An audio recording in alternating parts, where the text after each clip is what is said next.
If you are a returning viewer, welcome back. If you are new, welcome. My name is Amira, and today I wanted to talk to you about the 5 questions that I have started asking myself before I make a purchase or add something to my wish list. So, if you are a regular viewer here, you know that I am currently on a no-buy. I am on a 3-month no-buy that began in January and that is supposed to end at the end of March. I am going to do a separate video talking about my no-buy specifically, but I wanted to talk to you about how I've been navigating finding things that I'm interested in while I'm on my no-buy, but also the questions that I had started asking myself before I went on my no-buy when I was really sort of slowing down my makeup purchasing and really sort of taking stock of my spending habits, but also not even so much that. That was a part of it, but part of it was just that when you have a massive makeup collection, at some point you have to sort of take a step back and ask yourself how much more makeup do you need, but also how much more unique of a product are you actually bringing into your collection when you have so much. So let's get into it, and I will talk all about the questions that I ask myself. Well, question number one is, why am I attracted to this product? Now, of course, this is a really broad question because for me, there's a ton of reasons why I would be attracted to something. But generally, when it comes to, and I'll go through categories with you guys. So if it comes to eyeshadow, with eyeshadow, it's usually one of 3 factors. It's a color story, whether it's the layout of the color story or that it has colors that I am generally attracted to. Like, I've talked about my love of greens, swampy green eyeshadow and swampy green colors in makeup. In real life, I tend to like bolder, brighter greens, emeralds and Kelly greens and things like that, a little bit richer. But for makeup, I tend to love swampy, grungy toned greens. And I own a lot of them. In fact, I've done a video swatching all of my green eyeshadows. And if you've seen that video, and I'll leave a card or link it down below, if you've seen that video, then you know that I own a lot of swampy greens. So for me now, when I see a green palette or a palette with a lot of greens, I'm immediately attracted to it, of course, because, green is my favorite color. And whenever I see green, I'm like, ooh, green. But now I sort of take a step back and I think about, okay, how many more grungy greens do you need? And how unique of a grungy green tone will this actually be in comparison to the plethora of grungy greens you already own, So for me, that's a question that I look at what I already have, and if I'm just constantly duplicating something that I already own. Because the question then becomes, well, how many of these grungy green eyeshadow palettes can you use, realistically? So I look at color story. I look at if it's a unique color story, if it's a color that I have quite a lot of. Number 2 that I look at is, am I attracted to this because of the brand? And that's a valid thing. Like, there are brands that I absolutely love, and when they come out with things, like Pat McGrath or Natasha Denona, when they come out with things, I'm automatically interested. Mainly because they are 2 of my favorite formulas and 2 of my favorite brands, and I'm always interested in what they are doing. So for a long time, I was one of those people, specifically with Pat McGrath. Not so much with Natasha. I've been a bit more discerning with Natasha, but not so much with another Pat. But I've gotten better with that. If they came out with something, I would automatically want it, because even if it was a color story that I wasn't super, super attracted to, I knew that I had 99.99% surety that I would enjoy the product. And Mother Pat has never steered me wrong. I've never had an issue with any of her formulas. But I also have to keep in mind that her products are incredibly expensive. She's a luxury brand. And if it's not something that I'm going to get a lot of use out of, why am I purchasing? Am I purchasing it because it's a sense of brand loyalty? A little bit, but it's also just like, is it because I just love all her stuff and I just want to collect it all, and the collector in me is like, gimme, gimme, gimme? that as well. But with Natasha Denona, I tend to purchase, I've been a bit more discerning, but I know that I love her eyeshadow formula. And for me, whenever she comes out with something, a color story that I don't own in her formula, I'm always like, And that's happened recently. I recently purchased, yes, I'm on a no buy, but I had a gift card. I got a gift card in December for Sephora, and I knew I was going on my no buy. And so I just kind of like tucked that away. And I was like, you know, if there's something that I really, really want, I will use my gift card for it, and I will still be able to maintain my personal no buy. So when she came out with her pastel palette, when I first saw it, I was like, I don't know, sis. But she gets me with her promo pics, and it was the fact that it was pastels. I've never tried pastels from Natasha Denona, and I'm genuinely curious about her formula. And for me, that's a valid reason to purchase something. And again, this video is not about necessarily talking myself out of purchases. It's just talking about the thought process around purchases in general and what that looks like and the process that I go through. And sometimes that means not buying the item, and sometimes that means purchasing the item. Could go either way. So this, me talking about color story and formula, those are things that factored into me making that purchase. Is that it was a formula that I know I'm probably going to love, and a color story that I don't own a lot of, and that I'm curious about trying that color story from that particular brand in that particular formula. The third item that I would say is a factor is price point. I tend to love luxury makeup. I think if you've watched these videos, you kind of know what my average price point is when it comes to makeup.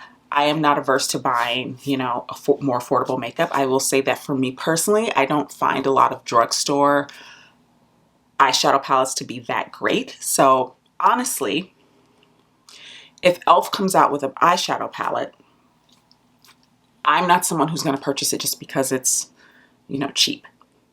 I look at price point and I look at, you know, quality. And if I have,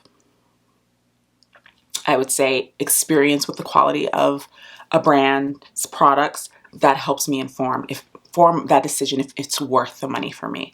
So yeah, those are three factors that I look at when I'm deciding whether to purchase a product. Number two is, do I already own anything that's like this? And I touched on this in question number one, is really stepping back and discerning, am I just duping myself consistently with purchases? Am I buying all the nude lipsticks and all the pink eyeshadow and all the purple? At some point, you do have to sort of go, is it just that you're so attracted to this particular thing that you just keep wanting to repurchase it? You know, that's kind of been, I mean, that can go to a lot of different things. It comes with like mugs. I have a thing about mugs. I love mugs. And I admit that I have a problem when it comes to purchasing mugs. And at some point I have to ask myself, how many mugs do you need, sis? How many mugs do you need? Same goes for when I look at products and makeup products in my collection is, do I already own this? The question I ask myself is, do I already own this? And not only do I already own this, but do I have that thing in a better formula or in a better product? If I'm already loving what I have that's very similar, do I really feel that this new thing that's very similar is going to somehow beat that? And honestly, for me, when I was really at the height of like buying makeup, that was the thing that I was the most curious about. I was like, you know, I have this, but is this better? And sometimes it was, and a lot of the times it wasn't. So I just have to sort of be honest and be more discerning and take a step back and, again, looking at, why am I attracted to this? Is it because I'm just always attracted to this? And because of that, how much of that do I own already? It's one of the reasons why I've started doing the Dupe the Vibes videos that I've been doing on my channel, is because a lot of the times what gets me, because I say I love color stories, and I do, I love a curated color story. And a lot of the time what gets me is that I will see a palette and I love the color story. I'm like wowed by the color story. But then it's like, okay, but you have all those shades in other palettes. So, and I'm not someone who feels the need to do my makeup only using one palette. I can sit down and use multiple palettes to create a look. That's not an issue I have. So it's like, okay, so you could technically, you could do that look. You could do the looks that you would achieve with that color story with things you already own. And that's really the main thing that I've sort of been focusing on lately, is because I own so much.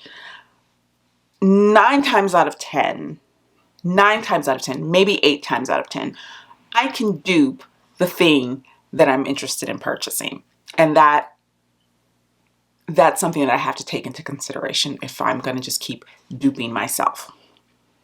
Is it a formula I've tried before? I love trying new makeup, guys. That's one of the reasons why I own so much makeup, is I love trying formulas. Specifically eyeshadow formulas and foundation and concealer formulas. Those are the 3 things that I like to try. It's why I own so much eyeshadow. It's why I own so much foundation. And I've gotten rid of some foundation, but I still own more than the average bear, you know? I like trying new formulas. And because of that, when something comes up that I'm interested in, that's the thing that will get me. Specifically with foundations, you know, Kosas has just come out with a new foundation. And I have the concealer, which I've been using quite a bit of. If you guys remember, I was thinking about decluttering it. I wasn't sure. I'm like, I'm gonna give it another chance. I'm gonna try it and see how I feel. Well, I fell in love with it. I've been using it every time I do my makeup, I'm using that concealer. I'm wearing it today. I love it. And so now I'm like, well, damn, I kind of want to try that foundation. Same thing with Liz Beauty. I have the foundation. They just came out with a new concealer. I'm like, well, damn, I need to try that new concealer formula. And for me, that's not something that I feel is a bad thing to want to try new formulas. It's just that it has to get to a point where you cut yourself off, you know? Like, okay, I've purchased 3 new foundations in 3 different formulas. I need to now live with these foundations and see how I feel about them seriously before I bring any more into the mix, you know? And that's been the thing for me, is that getting more use out of things once I've already purchased them because I was so interested in the formula. Okay, cool, but you know, bring it back a bit. How much of that are you going to purchase, and how much of that are you actually going to use in a realistic time frame?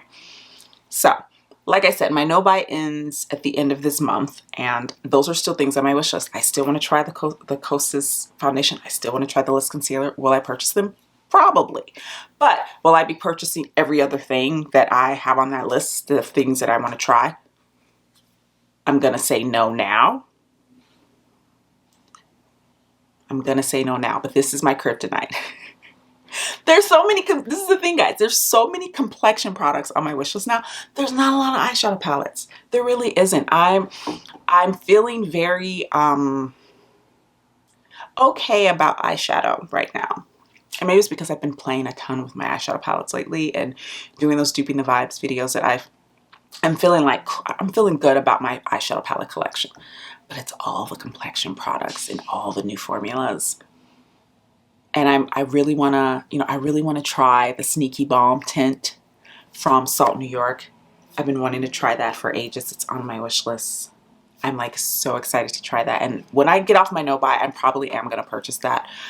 It's been sitting in my cart on their website for ages. Like, that's the thing that I almost broke my no-buy for. I've been really good, guys. I haven't really felt the urge to like break my no-buy, but when that Sneaky Balm tint came out, I literally went on the website, I put it in my cart, and I had to walk away. I was like, don't do it. It's affordable. That's not the point. You're on a no-buy. Don't do it. That's the thing that almost broke me. So this is just to give you guys a hint of like the things that like are my kryptonite. New formulas of complexion products get me. New brands that I've never tried before, get me. Because I tend to own a lot of things from the same brands. And so whenever there's a new brand that comes out that I'm like, and they have a product that intrigues me, I sit with that for a while. And that's probably the thing that I would say gets me the most, is new formulas, new brands, or brands that I've never tried before. I admit that. And I'm not going to sit up here and be like, I'm going to stop myself from doing that going forward. I don't know. I'm going to try. but like I said, I have my little wish list amassed. I don't think it's very long. I think it's fairly reasonable for someone who's been on a no-buy for like 3 months.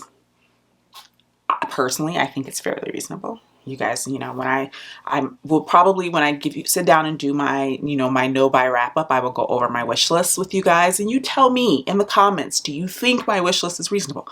I think it is. For a makeup lover, makeup collector, I think it's fairly reasonable. Anywho, yes, that's the thing that I ask myself. Is this a brand, a product, formula that I've tried before? If it's not, I'm more likely to buy it than I would something from a brand that I've tried before. Like a new foundation from Salt, New York is more likely to get my attention than the new NARS foundation would get my attention. That makes sense? 4. Will I want this a month from now? We've all been there. I've got cat hair on my lip. We've all been there. That impulse, that thing comes out and you're like, oh, and you impulse purchase it, and then you have it and it comes and you open it up and you're like, why did I buy this? I don't even want this anymore. That's something that I have been practicing quite a bit for quite some time, is that I am not someone who feels the need to purchase things right away. Unless it's something that's limited edition that'll sell out, that requires me to be a bit more quick on the decision-making process. If it's something that I know will be around in like a month's time, a permanent item, I sit and I think about it. And for me, there have been times when I've sat on something and really thought about it, and I still really, really wanted it at the end of that sort of rumination, and then I purchased it. There have been plenty of other times where I've thought about it, and was like, I'm good.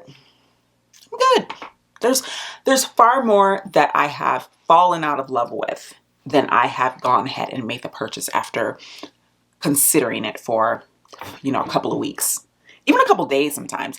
Sometimes you'll see something and then you'll look at it and go, oh, that's amazing. And then you'll fall out of love with it. For me recently, the thing that has been was the Huda Beauty Rose Quartz palette. When that first came out, the first time I saw it, I was like, okay, it doesn't look that great. And then I started seeing swatches and people do reviews, and I was like, oh my God, that palette is beautiful. I think I want that palette. And then I did a duping the vibes. I kind of talked myself out of it a little bit by that point, but I did a dupe the vibes, and I found out how many of those shadows that I could dupe.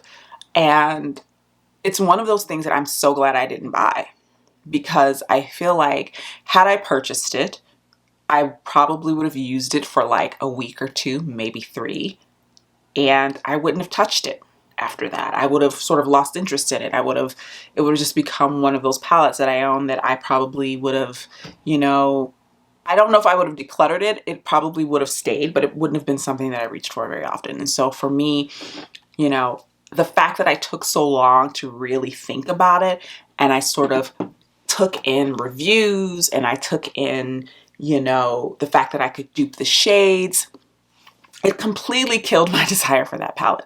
And that's because I wasn't impatient in making my choice. I wasn't impulsive. I just sat with it. And like I said, there have been things that I've purchased that the opposite has happened, where I sat on it and I purchased it and I was so glad I sat on it, but I was so happy with my choice to purchase it. Prime example is the NARS Climax palette. You guys know how much I wanted that palette. It was limited edition and it went out of stock, and I was so devastated. And then it came back into stock and I purchased it, and it was one of the last items I purchased before my no-buy, if not the last item. And I love that palette. I just wore it on Friday when we went to see the Batman, which was really good, by the way. And I wore it, and I remember putting it on, and I was like, this palette is so great. I'm so happy I purchased it. But I'm happier that I waited to make that choice as opposed to just hurrying up and purchasing it. The fact that I was so sure about my decision is what makes me enjoy it more, if that makes sense. The final question I ask myself is, how often will I use this? And this kind of ties back again into the previous question is, when you purchase something in an impulse and you know, because you're excited, asking yourself, okay, once I have it and I've tried it out and I, play with it a couple days, is it just going to get shoved to the back of my makeup drawer, never to be seen again? Or will it be something that I will fully integrate into my makeup collection? Now, don't get me wrong. I have things in my collection that I don't use very often. I think when you have a large collection, that's just sort of the nature of things. You only have so much real estate on your face and so much time when it comes to how much makeup you're wearing at any given point. But there's still things that, even though I'm not using them, that I know exist within my collection and that I know that I will eventually reach for again, as opposed to things that I have purchased and brought into my collection that I never reach for, or that I, like I said, will reach for a week or two and then completely lose interest in.